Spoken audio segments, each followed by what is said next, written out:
What is going on, guys? I'm Tommy Nichols here with Miss Tappie Villane. She is the Santa Rosa County Supervisor of Elections. This is the first time we've ever actually got to do an interview in all the years that you've been doing this. It is. So I'm excited. Me as well, man.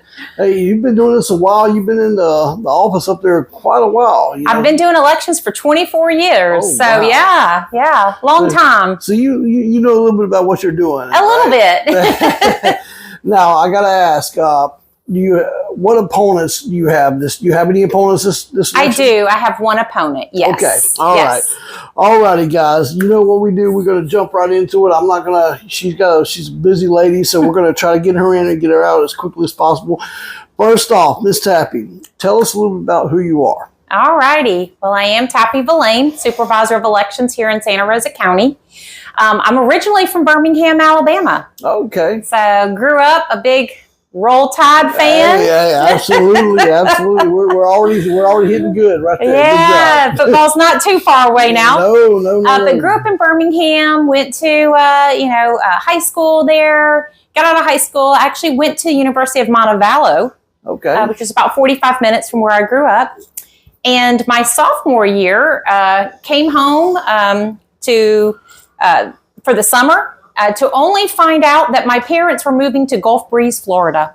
Where the heck is that? Yeah. So they had come come down here, visited a friend, and decided that they were moving. So I have two younger brothers, so they moved. I stayed in college, did come down and visit when I could, and then decided my senior year to transfer to University of West Florida. So I finished at UWF. That's where I met, through some mutual friends, met my husband. Nice. Paul. And so we just celebrated 33 years. Oh, wow. And then we have one daughter. Thank you. And then we have one daughter. Her name is Casey. And she actually just turned 30. I feel so old. But now she did go to Florida State. So we also have you got that rivalry going on. We do.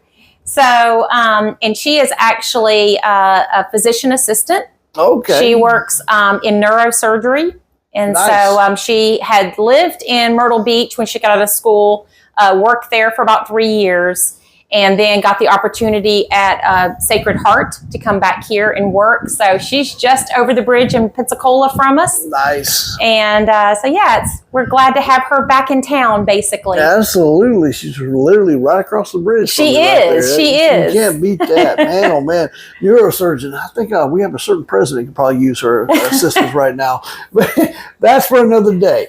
Anyway, okay, guys. We're going to jump into some of the questions here. We're going to jump. I've got 8 questions written down right here. And then, of course, afterwards, anything you want to hit on, we're going to touch on whatever you'd like to hit on, Ms. Tappie.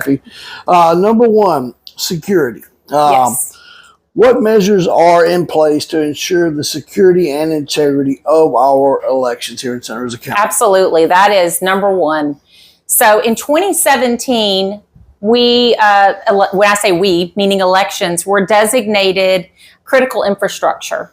Okay. And so that means elections are a priority. Right. And so with the state of Florida, with all of the 67 counties here in Florida, worked very, very closely together to harden our cybersecurity procedures and our physical security procedures. Right.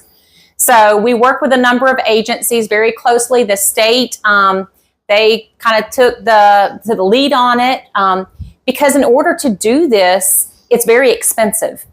And for many of us, we don't just have it in our budget, especially back in 2017.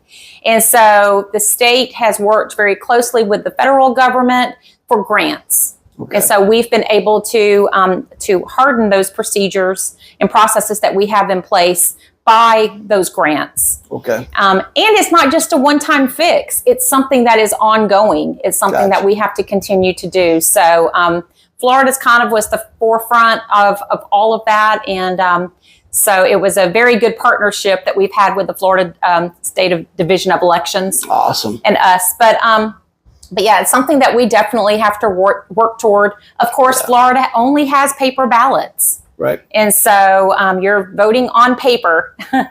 It's not just an electronic voting machine Thank as far as votes being stored in there. Right. So people also show photo signature ID. Florida has had that since the late 70s. It's not anything that's new. Right. We do what's called reconciliation, meaning that once elections start, we send out those vote by mail ballots, as we're beginning to do now. Early voting starts election day. We reconcile those ballots every single day. Okay. So we know how many people have voted. We don't know how they voted until election night, of course. But we can do that reconciliation process every single day. Okay. And then the day after the election, the canvassing board, which is made up of typically supervisor of elections, county judge, and county commissioner, we sit down and we have a public meeting for that reconciliation. And we go through all of that to ensure that we know where every single ballot is and that it has been counted if it was able to be counted. Good. Okay. So we're. And then the last thing. Gotcha. I'm sorry. No, you're all good. The last thing is that back in 2022, we actually have a new piece of equipment completely separate from our tabulation equipment, but it is called Clear Ballot. And we have the opportunity, which we take advantage of, to audit 100% of our ballots. Audits have been required in Florida for over 15 years. But you could do a manual audit or you could do an automated audit. In 2022, we went the route of automated. And like I said, it's completely separate from our tabulation equipment. So it's not, it's completely different. Right. And so we're able to take 100% of our ballots and audit them. Wow. So in other words, we can be certain that our elections are about as secure as they can possibly get. We do everything in our power to ensure the security, the transparency, and the safety of our elections each and every time, no matter how big or small, whether it's a special election or whether it's our presidential election. Gotcha. It doesn't matter. Okay. Thank goodness. All right. I know that was one of the questions that folks was constantly throwing out there. Asking about the security. Absolutely. So there you go, guys. For those that wanted me to ask you, there's your answer right there. And of course, I'm sure later on we'll put our information out there. If you want to ask her anything, she'll be able to answer anything. Absolutely. Okay. All right. How are we sure only registered voters are able to vote? Well, again, we have voter rolls, and when people come in, that they must show their photo signature ID when they vote in person, whether it's early or election day. So then people ask, well, what about vote by mail?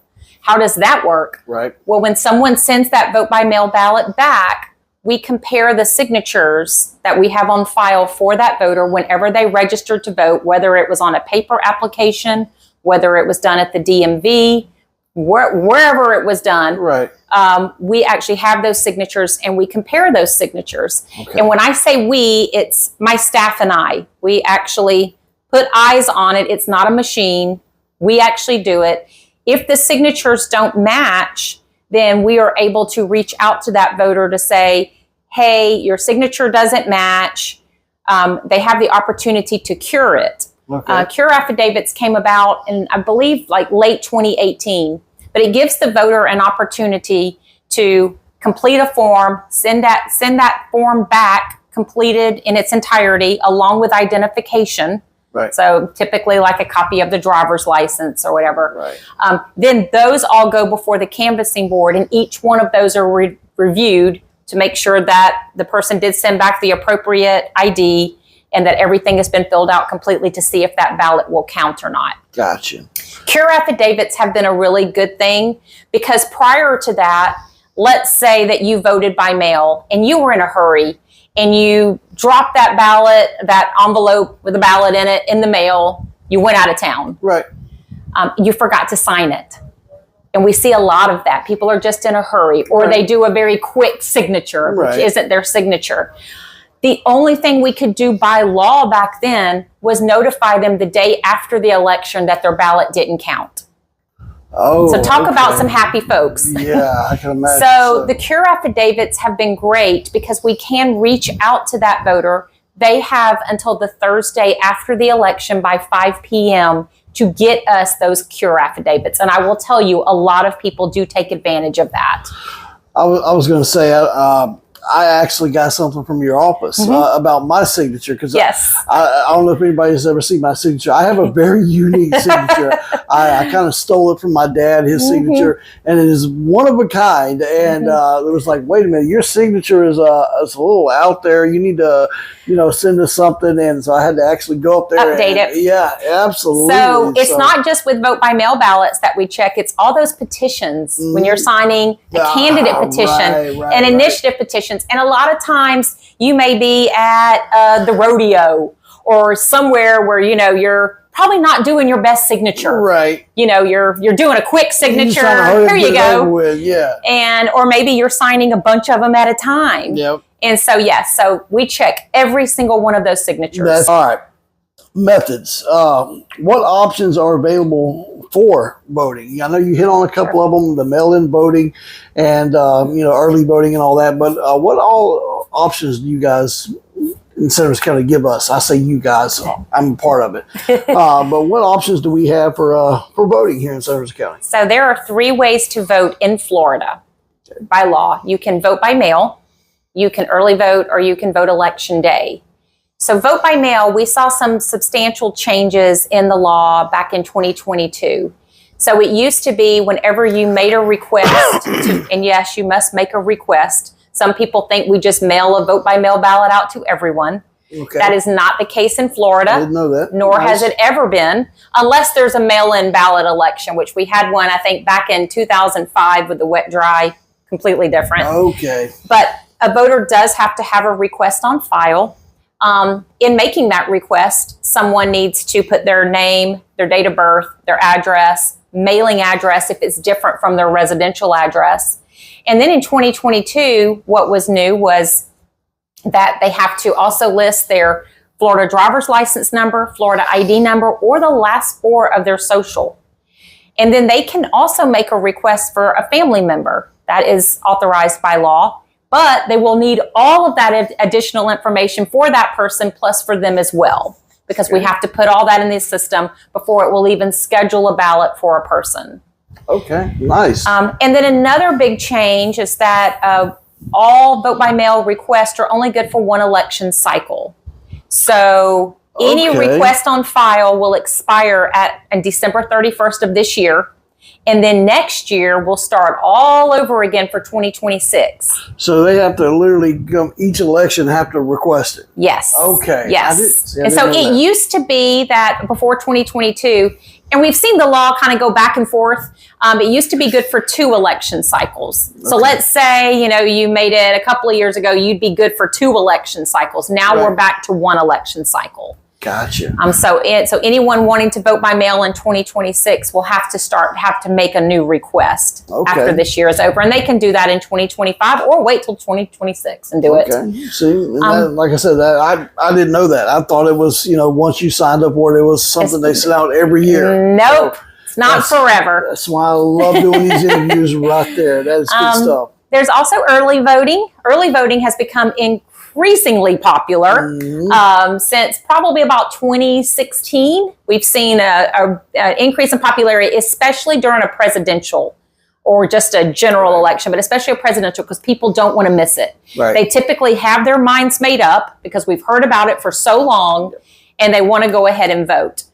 So those first couple of days of early voting that were open during a presidential, you will see lines. Oh, yes, absolutely. But early voting is, we typically do it for 13 days. You can do it for 14 days by law, but that last day is optional. And so there's a few other optional days worked in there. We have to take that last Sunday prior to the election, and we have to reset equipment, get everything ready to send it out to the polling places for election day. So we end early voting always on that Saturday prior to election day. Okay. For the upcoming primary, it will actually start on August 5th and run through the 17th, 8:30 to 4:30. And we have 6 locations throughout the county. Where were they at? The beauty of early voting is you can go to any one of those and cast that early vote. Really? So here in the north end, we have the Pace Community Center. Right. We have the Santa Rosa County Auditorium, and then we have our main office in Milton. Right. And then in the south end, we have the Tiger Point Community Center, the South Service Center, or the Annex down by the zoo. We have a small office there, and then the Navarre Community Gym. So people like early voting because it's flexible. Yeah, I usually vote early. I'm sure most people, it seems that's what most people are doing nowadays. Yep.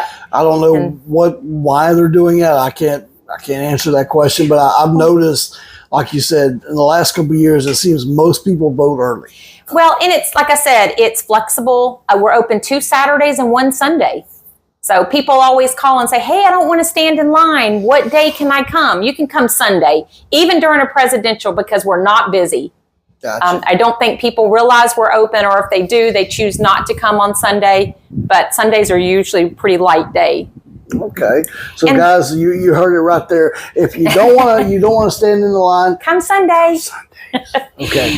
And then the last option, of course, is Election Day. And we still have a lot of people, my parents being one, that they want to. Same way. They only vote on Election day. On Election Day. They're old school, and that's the way they do it right there. Since I have worked in elections, I have not voted Election Day because I'm working.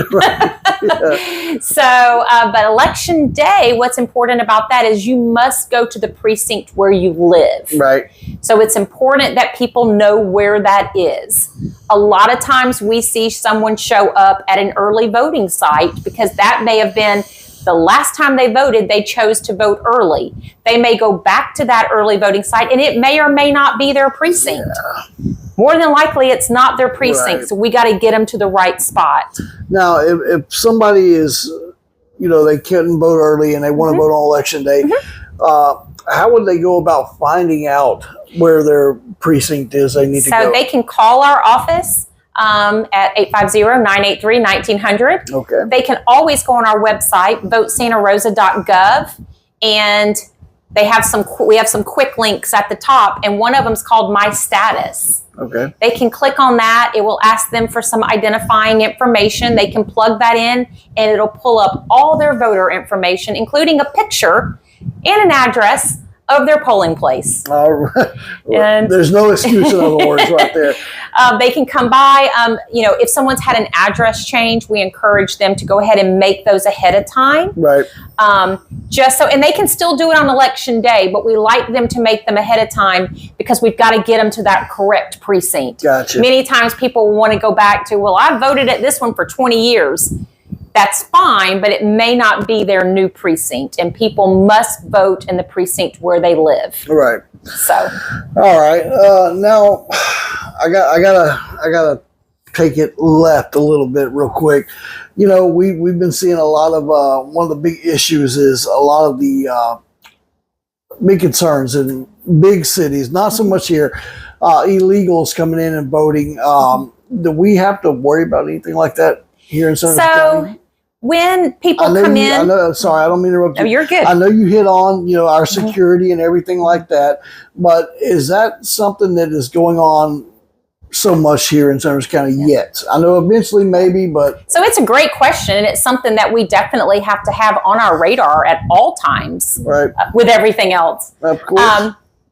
Over 80% of our voter registrations come from the DMV. So people go and get their Florida driver's license, their Florida ID card, and in that process, they are asked if they would like to register to vote. So as you know, when you go to get those types of identification, you have to provide everything. Right. And so, and if someone is not a U.S. citizen, obviously they can still get those driver's license or that ID card, but it's not going to give them that voter registration option. Okay. Won't even take them there. Okay. People can also come in, do it the old-fashioned way where they fill out a form. On that form, there are 7 required fields. U.S. citizen is one of them. So someone could fill that out. People do need to realize that state form is a legal document. They would have to, once they sign that is a legal document.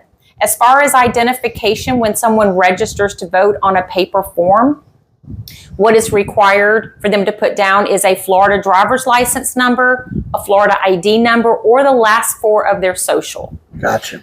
What we do at the county level, what the state law is, the process is that my staff enter that information exactly like that person fills out on that form. Even if they've left something incomplete, we fill it, we type it in just like it is. Right. It is then sent to the state. The state vets that information and then sends it back to us.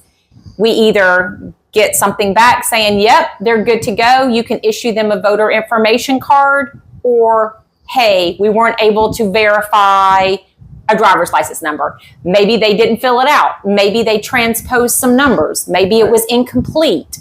Maybe it's not a correct number. Right. Regardless, we have to reach out to the voter, if it's a citizenship issue, if it's a felon issue, if it's someone who's mentally incapacitated, whatever it is that the state has found, we then have to reach out to that voter with a letter saying, hey, this is why you're not registered to vote. Gotcha. And then it's up to them if they want to reapply. Again, it could just have been a simple issue of handing in an incomplete form. Right. Or transposing some numbers. But they would have to re-register. That process would then start again. And they would have to put all of that, we'd have to put all that stuff in again, sent to the state, and that process would start over. Gotcha. But, sometimes people will say, well, why can't you ask for a birth certificate? True. And it's there's nothing in law that allows me to do that. And then even if someone brought me a birth certificate, I don't have the resources to check it. I have no idea if that's an authentic birth certificate or if they bought it downtown Pensacola. Right. I have no way of knowing that. Right. So, but the state works with the federal government, and they provide ways to check that information. So there's securities in place to make sure that you must be a citizen.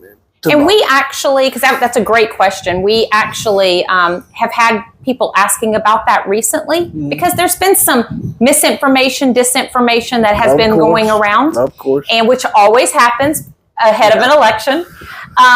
But there's one thing for it to be misinformation, and it's just information that's just not correct. People think it is, and they're spreading it. But disinformation is when people are doing it on purpose. Right. And they're doing it on purpose to mislead the voters and put doubt in their mind. And so we actually have put something out on our website explaining how the citizenship process works. Okay. I work very, very closely with our tax collector, Stan Nichols. Oh, yeah. And so it's something that it's definitely got to be on our radar. But again, I go back to, if somebody has filled out that form fraudulently, it is a document. Right. And it's something that if they are found guilty of filling that out incorrectly or fraudulently, I guess, they could be convicted of a third-degree felony. Absolutely. So, it's a legal document. That's right. That's right. Okay. Thank goodness. And on your website, and what was the website again? VoteSantaRosa.gov. Okay. So, guys, and I'm going to always put that up there for you guys to check out. So, if you want to go see what she was talking about, that's going to be on there. So please go on there and check that out right there, because that was one of the biggest issues and questions that I got asked to hit you on. Absolutely. So, yep, and it's on our homepage. So well, there you go. Right you don't even have to dig around You're for it. already on top of things right there. You knew it was coming, obviously. Okay. All righty, Miss Tappie. All right.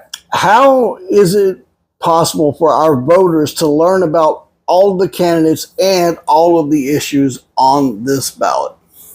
Well, it can be tough. I can imagine. So, because we can't put anything out as an election office regarding that. Okay. We can't. I think there are some states that can put information out, but as an office, we work with every eligible voter in the county.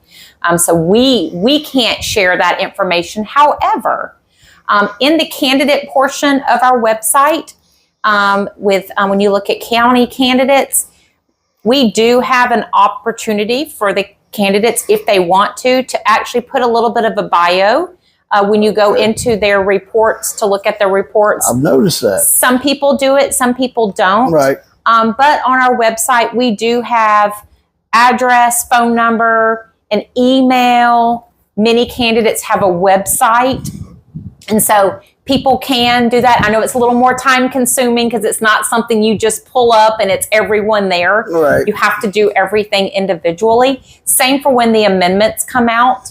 They're basically, you have to research them. Google can be your friend. Yes, it can be. And then, like I said, we give the candidates the opportunity to do that. There are also many forums that go on throughout the community. Yes. So we actually, when we get that information, we also have a calendar on our website. And so if we know about a candidate forum and where it's going to be and what time it's going to be, we put that on the calendar for our website. So we have that available. We have what the candidate forum is. If we know if someone's sponsoring it, like a group is sponsoring it, what time it starts, and the location it is. Okay, I got you. Training. How are we sure those working the polls are on top of their game and properly trained? Well, we work with anywhere from 300 to 400 poll workers in any given election. Wow. And by Florida law, people must be trained for each and every election. In fact, I just came from poll worker training. Yeah, you were saying that, yep. And the reason being is because every election's different. Even though we had a presidential preference primary, or a PPP as we call it, in March, this primary that we're having in August is different. Okay. There'll be different ballot styles. The general election, you don't have all the different parties. Pretty much everyone gets the same ballot. So they're all different. There's, different things that, law changes that come about that, we didn't have in a previous election, the ways to issue ballots. Things change all the time. So we want to make sure people have the latest and greatest. Sounds confusing. I have 8 staff and that includes myself. So there's 7 staff plus myself. There's 8 of us for we're at over 137,000 voters now. Wow. We could not do what we do in my office without these poll workers. Santa Rosa County is so privileged to have the poll workers, the folks that we have that work. They show up each and every time. They do a great job. They take an oath, just like my staff takes, that we will follow the law. Right. We'll follow all the laws, processes, and procedures that have been set forth in the state of Florida. Gotcha. Sometimes people say, well, I don't like this law, or I want this. That has to be changed in Tallahassee. Sometimes it has to be changed at the federal level, depending on what it is. We do not make public policy. We follow it. That's right. So that's very important to know. We drill that into our poll workers as well. We also drill in, hey, you probably have an opinion about this election that's coming up, or any election. But to work as a poll worker, people have to be neutral. We help and assist every eligible voter in this county. Gotcha. And so we want to make sure that we do not engage with voters or with each other, as far as, somebody will come in and say, hey, I've been waiting to come to vote because I can't wait to vote on so-and-so. What do you think? Right. And they can't say anything. They can say, here is your ballot. There is a voting booth there. When you get through voting, go put it into the tabulator. But we can give no opinions whatsoever. Now, I got to ask, if somebody wanted to become one of those, how would they go about doing that? So they can call our office. They can come in. We've actually had 2 people come in today and fill out applications. Or they can go on our website. And on the left-hand side, there is poll worker information. There's an application there. And we're always looking for folks. In fact, we have about 100 new poll workers that will be joining us throughout August and in November. Oh, wow. So it sounds like there's no shortage of them, in other words. Well, not in Santa Rosa County, and I am very, very fortunate. Right. Whenever I first started at the office, that's what I did. Okay. I was responsible for poll workers, polling places, and thankfully, we've never had a shortage. And like I said, our folks are amazing. I can't say enough good things about our poll workers. They are our eyes and ears during election time, and they're simply amazing. And they're always, always got a smile on their face when you go up there. They're always jovial. They're always outgoing, and they're always so polite. And it makes the experience that much better. And Absolutely. And that is so important. Absolutely. They could be, all dry. Thank you. Go have a good day. But they're not. They're outgoing. They're nice, and it makes that experience that much better. And that's why that's part of what makes this country so great. Right there, is people like those folks right there. Well, we love them. They do a great job, so they're amazing. So thank your poll workers. Yes, please do. And guys, like I said, once again, we're going to put the website on there. So if you want to do that, please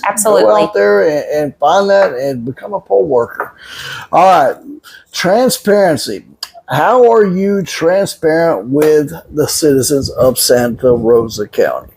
So, many times people have questions. They want to know what we do. They've seen something on the news or something on social media, and they're just not sure about it. Right. We invite them to come in, spend a day with us. Okay. Be a poll worker. Be part of, if they don't maybe want to work, because not everyone can work a 14 to 16-hour day on election day. Early voting, we have a little bit more flexibility where people could work shorter shifts. We don't have that by law for election day. Early voting we do. And then there's also work that people can do in our office helping us out. Canvassing board. We need folks to, when our vote by mail ballots come back, we can process those ahead of the election. Obviously, we know how many we've processed. We don't know any results, but we can go ahead and get those processed because election night, that and early voting are the first results that are released. Right. So we have folks that come in. So many times somebody will come in and say, I have a question about the vote by mail process. Well, why don't you come in and help us out? And then that way they can go through the process themselves and see exactly what we do. Absolutely. Being involved to me is the best way to be transparent. Yes. I love that. I love that. I love that. That's the way if everybody was like that and all the officers like that, how great this place would be. All righty. You've knocked out all my questions right there. And I know you got some stuff right there. Is there anything that you want to hit on or anything you want to cover, Miss? Just in closing, I've been doing this for 24 years. I have 24 years of elections experience. That includes 44 elections, 3 statewide recounts, 2 countywide recounts, and 2 municipal recounts. I am the only candidate in this contest that actually has experience administering elections. I've talked about my staff. I've talked about our poll workers, but my staff of 7, they are amazing, and they collectively have over 120 years of elections experience just amongst them. So there is a lot of knowledge that is there and experience. Yeah. I am a Florida certified supervisor of elections. I also have my master certification of Florida election professional.